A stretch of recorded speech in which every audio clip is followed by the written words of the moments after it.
आध्यात्मिक जीवन ही श्रेष्ठ है और वास्तविक जीवन है। यह सिद्ध कर दिखाने वाले महापुरुषों को जन्म देने का सौभाग्य भारतवर्ष को ही प्राप्त है। भारतीय महापुरुषों ने ही संसार को शांति का पाठ पढ़ाया है। ऐसे ही महापुरुषों में स्वामी विवेकानंद के गुरु श्री रामकृष्ण परमहंस भी थे। रामकृष्ण परमहंस जी का जन्म 18 फरवरी सन 1836 में पश्चिम बंगाल के एक गांव कामारपुकुर में हुआ था। इनके पिताजी का नाम खुदीराम चट्टोपाध्याय था और माताजी का नाम चंद्रमणि देवी था। रामकृष्ण परमहंस का जन्म एक ब्राह्मण परिवार में हुआ था और यह परिवार से गरीब थे। रामकृष्ण परमहंस के बचपन का नाम गदाधर था। उनके भक्तों के अनुसार रामकृष्ण परमहंस के माता पिता को उनके जन्म से पहले ही अलौकिक घटनाओं और दृश्यों का अनुभव हुआ था। गया में उनके पिता खुदीराम ने एक स्वप्न देखा था।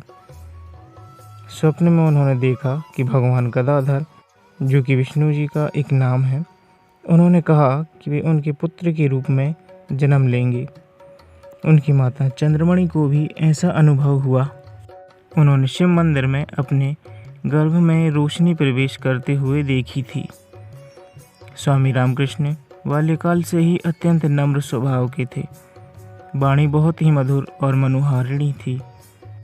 इसी से आसपास और गांव के लोग उनसे बहुत प्रसन्न रहा करते थे और अपने घर ले जाकर भोजन कराया करते थे।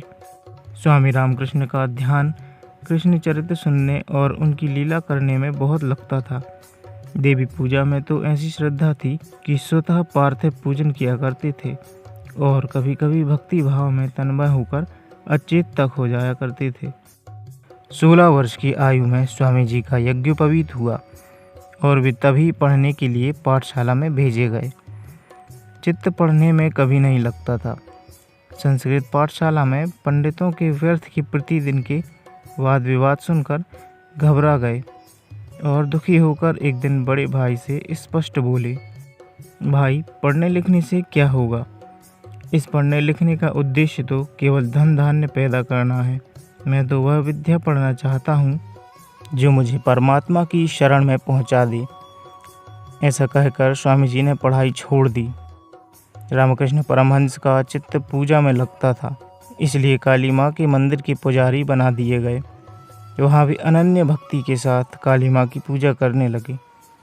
परंतु यह प्रश्न हृदय में सदैव हिलोरें लेता रहता था कि क्या वस्तुतः मूर्ति में कोई तत्व है? क्या सच में यही जगत जननी आनंदमयी माँ है या यह सब केवल स्वप्न मात्र है? इस प्रश्न के कारण उन्हें यथाविधि काली पूजा करना कठिन हो गया। कभी भोग ही लगाते रह जाते तो कभी घंटों आरती ही करते रहते। कभी सब कार्य छोड़कर रोया ही करते और कहा करते कि माँ, ओ माँ, मुझे अब दर्शन दो, दया करो। जीवन का एक दिन और वृथा चला गया, क्या दर्शन नहीं दोगी? अंत में हालात इतने बिगड़ गए कि उन्हें पूजा ही त्यागनी पड़ी। परमहंस जी अपनी धुन में मस्त हो गए।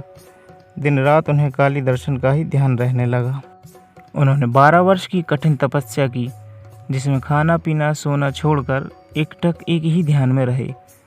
इस समय स्वामी जी का भतीजा कभी कभी जबरन उन्हें 2-4 ग्रास भोजन करा जाता था। 12 वर्ष की कठोर तपस्या के पश्चात उन्होंने अपूर्व शांति लाभ की। कांचन भाव दूर करने के लिए स्वामी जी एक हाथ में रुपया और अशर्फी तथा दूसरे हाथ में मिट्टी लेकर कहते थे, ए मन, जिस पर विक्टोरिया की छाप लगी है, यह वह वस्तु है जिससे मनुष्य भांति भांति के पदार्थ भोगता है, ऐश करता है। इसमें बड़े आलीशान मकान बनाने की शक्ति है, परंतु सच्चा ज्ञान और सच्चा आनंद या ब्रह्म को प्राप्त करने में यह कदापि सहायता नहीं दे सकती। फिर दूसरे हाथ की ओर देख कर कहते, देख, यह मिट्टी है। यह वह वस्तु है जिससे खाद्य पदार्थ उत्पन्न होते हैं, जिसके द्वारा बड़े बड़े मकान बनते हैं, बड़ी बड़ी मूर्तियाँ बनती हैं। ए मन, यह दोनों ही जड़ पदार्थ हैं। तू इन्हें लेकर क्या करेगा? तू तो सच्चिदानंद में लीन होने की चेष्टा कर। ऐसा कहते हुए रुपया, अशर्फी और मिट्टी तीनों को एक में मिलाकर गंगा जी में फेंक देते थे। एक और पहुँचे हुए साधु थे जिनका नाम था तोतापुरी। रामकृष्ण जी इन्हें अपना गुरु, परंतु तोतापुरी जी इन्हें अपना सखा मानते थे। रामकृष्ण परमहंस ने अद्वैत वेदांत की शिक्षा और अद्वैत तत्व की सिद्धि इन्हीं की संगत में प्राप्त की थी। स्वामी रामकृष्ण परमहंस का विवाह भी हुआ था। जब यह दक्षिणेश्वरी काली माँ की पूजा किया करते थे, तब यह अफवाह फैल गई कि दक्षिणेश्वर में आध्यात्मिक साधना के कारण रामकृष्ण का मानसिक संतुलन खराब हो गया था। रामकृष्ण की माता तथा बड़े भाई ने इनका विवाह करने का निर्णय लिया। रामकृष्ण ने खुद उन्हें कहा कि वे उनके लिए कन्या जयराम बाटी नामक गांव में रामचंद्र मुखर्जी के घर पा सकते हैं, और सन 1859 में 5 वर्ष की कन्या शारदा मणि के साथ 23 वर्ष के रामकृष्ण का विवाह संपन्न हुआ।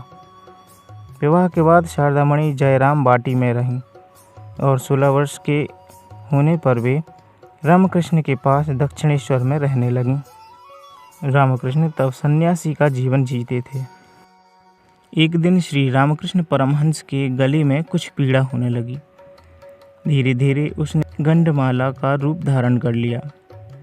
चिकित्सकों वैद्यों ने औषधोपचार में कोई कमी नहीं रखी, पर स्वामी जी समझ चुके थे कि अब उन्हें इस संसार से जाना है। 3 माह बीमार रहने पर भी बराबर उत्साहपूर्वक धर्मोपदेश देते रहे। एक दिन उन्होंने अपने भक्त से पूछा, आज श्रावण पूर्णिमा है क्या? तिथि पत्र में देखो। भक्त ने देखकर कहा, हाँ, आज श्रावण पूर्णिमा है। बस उसी समय स्वामी जी समाधि मग्न हो गए और प्रतिपदा को प्रातः काल जीवन लीला समाप्त कर दी। घर घर यह दुखी समाचार फैल गया। बात की बात में सहस्त्रों नर नारी एकत्रित हो गए और स्वामी रामकृष्ण परमहंस के पंचतत्वमय शरीर को पंचतत्व में मिला दिया गया। दोस्तों, इस तरह से स्वामी रामकृष्ण परमहंस ने समाधि प्राप्त की। वीडियो देखने के लिए धन्यवाद।